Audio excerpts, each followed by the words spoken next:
Madam Speaker, recently we've heard things like, "My baby nearly died," "Mother's traumatic Canberra hospital births." We've heard, "When they turned around and told Brooke they couldn't break her waters because they didn't have staff, they just said, 'If you've got an issue, complain to the Minister.'" Well, what we've seen recently, Minister, is quite a number of complaints. Patients and staff, despite the bullying culture and personal risk, they've complained, and the complaints are all there for us to see. Minister Fitzharris is letting the people of Canberra down. On her watch, we have a litany of disasters and neglect in our health system. These are listed here in Mrs Dunn's motion, and I'm only going to speak to a couple of these items today because, quite frankly, 10 minutes is not enough to cover them all. Firstly, we have the failure of the Canberra Hospital to pass a reasonable number of standards in the accreditation audit conducted by the Australian Council on Healthcare Standards in March of this year. Failing to meet accreditation isn't recommendations of an audit. It's a fail in an exam where you know you have to get 100% to pass. And what it means is that the health of Canberrans is at risk. The accreditation report is not, and I repeat not, a failure of the skill and dedication of our nurses, doctors, midwives and other health staff at the hospital. These staff treat patients with care, compassion, respect and professionalism every day. The report is actually a vindication of their skill in providing care despite the systemic issues in our hospital. They're not being supported by clear and competent leadership. I, like many other Canberrans, in fact, I'd say most Canberrans, have the highest regard for the skilled and compassionate staff in our hospital. But the AMA president has recently said that hospital staff were frustrated that good clinical care was hampered by poor governance and management issues. He said there was a sense that good patient care but bad systems were in place, so the good work of clinicians would be overshadowed. It's important to understand that the Australian Council on Healthcare Standards accreditation report found it was the current hospital systems that are fragmented. They lack consistency and clear direction across the organisation for the staff and service delivery. The issue is not the staff, but the failure of the systems and tools the staff have at their disposal and the rules and processes that they have to follow. It's highly concerning that some of these failures put patients at extreme risk. This leads to the singular conclusion that there's been a failure of leadership and governance at the Canberra Hospital, and we must now fix this long list of issues by July in order to keep the national accreditation. Ms Fitzharris has also said it's clear there are governance issues within ACT Health that need to be addressed.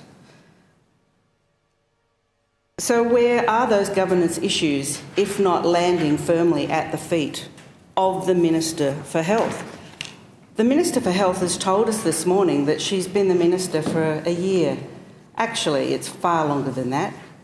It's 18 months since the election, and she was an Assistant Minister for about a year before then. Mr Coe referred to the fact that often you'll blame a previous government for issues. Ms Fitzharris seems to be blaming previous ministers, even though she was one of those herself at the time. The second point in Mrs Dunn's motion today is the claims reported in the media that in preparation for the audit, situations were contrived temporarily to appear to comply with accreditation standards. How can we have faith in our system when it's reported that things are concocted or temporarily changed to make it look like they are one way and then revert back to the other way after the inspection or the audit has taken place? It's a bit like cheating in your exam when you're trying to get 100%. But we still failed to pass. Thirdly, the concerns of clinical staff at the Centenary Hospital for Women and Children about maternity services, including overcrowding, bullying, lack of resources and poor management. According to patients and midwives, the Centenary Hospital for Women and Children has overcrowding, bullying, lack of resources, poor management. The staff themselves claim lives are being put at risk by chronic understaffing, delaying of procedures and under-resourcing. Mothers have told of their horror birth stories, often stemming from long delays to reach their induction or other procedures. But according to the Minister, they've got it wrong. She knows best.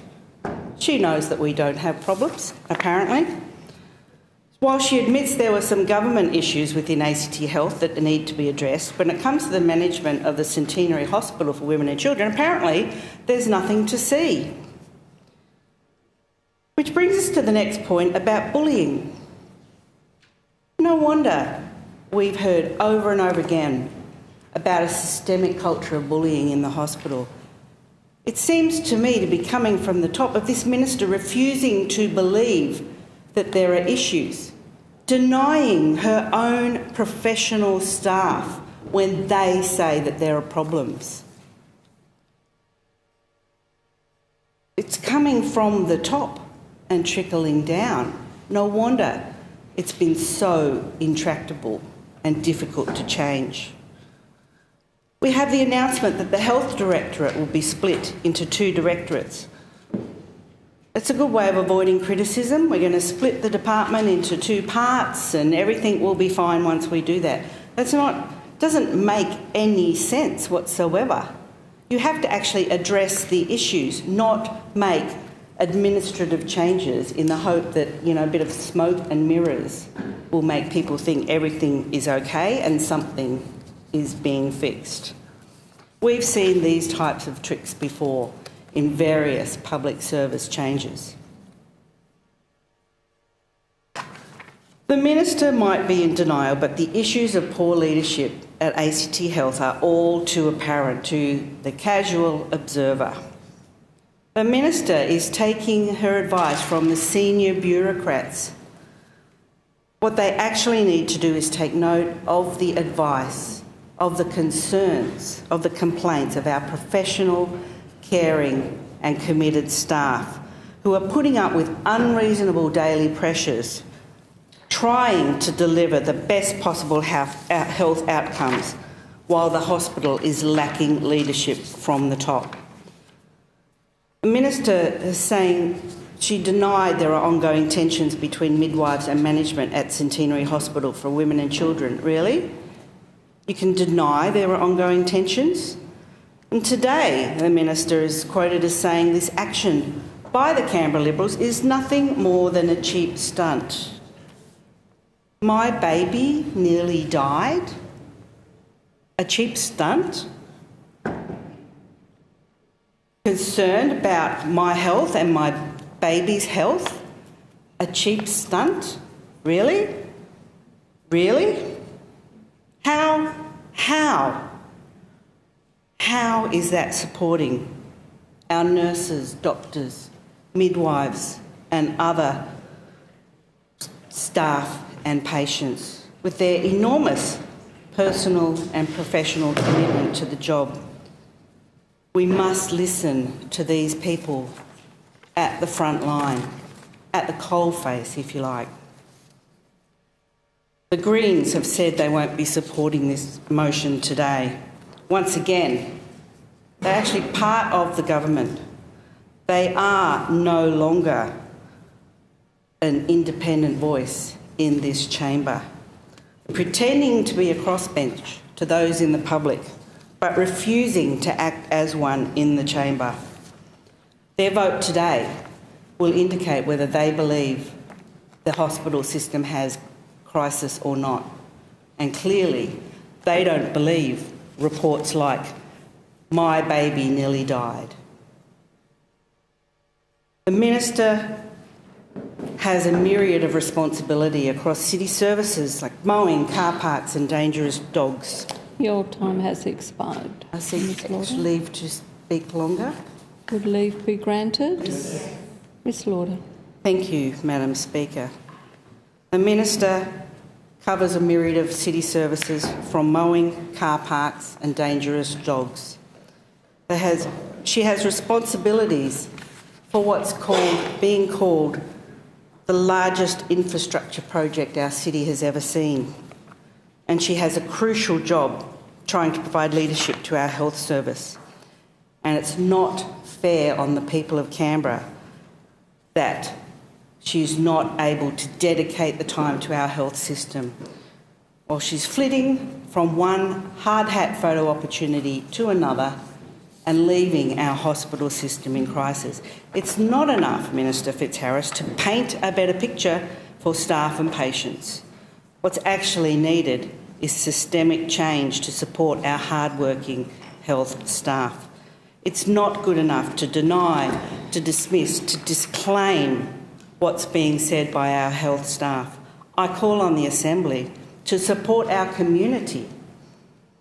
Whether you feel you're supporting Mrs Dunn's motion or not, support our community, support our doctors, midwives, nurses and other health professionals to take action here today in supporting this motion of no confidence against the Health Minister today.